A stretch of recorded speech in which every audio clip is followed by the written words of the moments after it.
USCIS അറിയിപ്പനുസരിച്ച് H1B cap pre registration March 4 ആരംഭിച്ച് March 19 വരെ തുടരും. സെലക്ഷൻ സമയത്തോ പെറ്റീഷൻ ഫയൽ ചെയ്യുന്ന സമയത്തോ അമേരിക്കയിലില്ലാത്ത ഓരോ ഉദ്യോഗാർത്ഥിക്കും $1,00,000 വീതം ഫീസ് തൊഴിലുടമകൾ അടയ്ക്കേണ്ടി വരുന്ന ആദ്യ വർഷമാണിത്.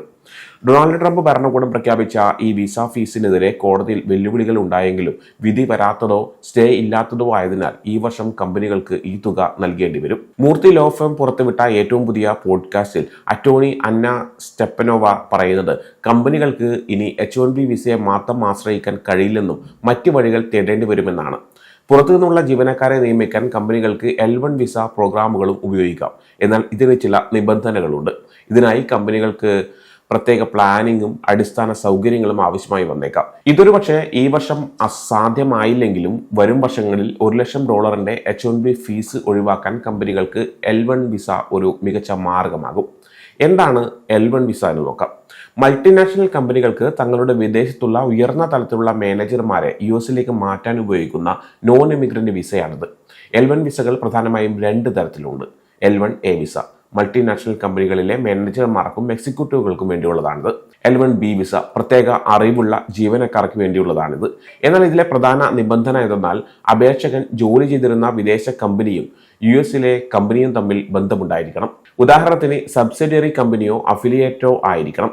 ഇതിനായുള്ള രേഖകൾ USCIS സമർപ്പിക്കേണ്ടതുണ്ട്.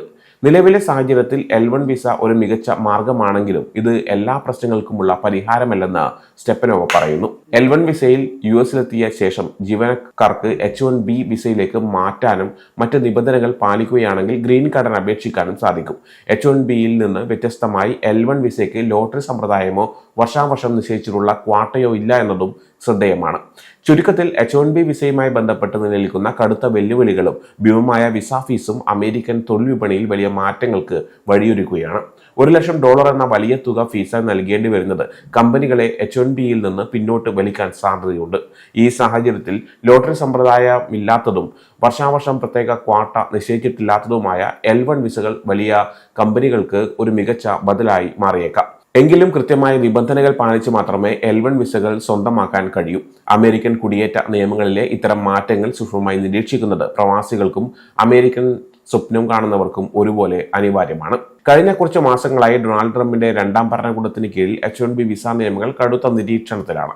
H1B വിസ ഉടമകളിൽ ഭൂരിഭാഗവും ഇന്ത്യക്കാരായതിനാൽ ഓരോ ദിവസവും പുറത്തു വരുന്ന പുതിയ പരിഷ്കാരങ്ങൾ അവരെ വലിയ തോതിൽ ബാധിക്കുന്നുണ്ട്. $1,00,000 അപേക്ഷാ ഫീസ്, സോഷ്യൽ മീഡിയ പരിശോധന തുടങ്ങിയ ഓരോ പുതിയ നിയന്ത്രണവും പ്രവാസികൾക്കിടയിൽ വലിയ ആശങ്കയാണ് സൃഷ്ടിക്കുന്നത്.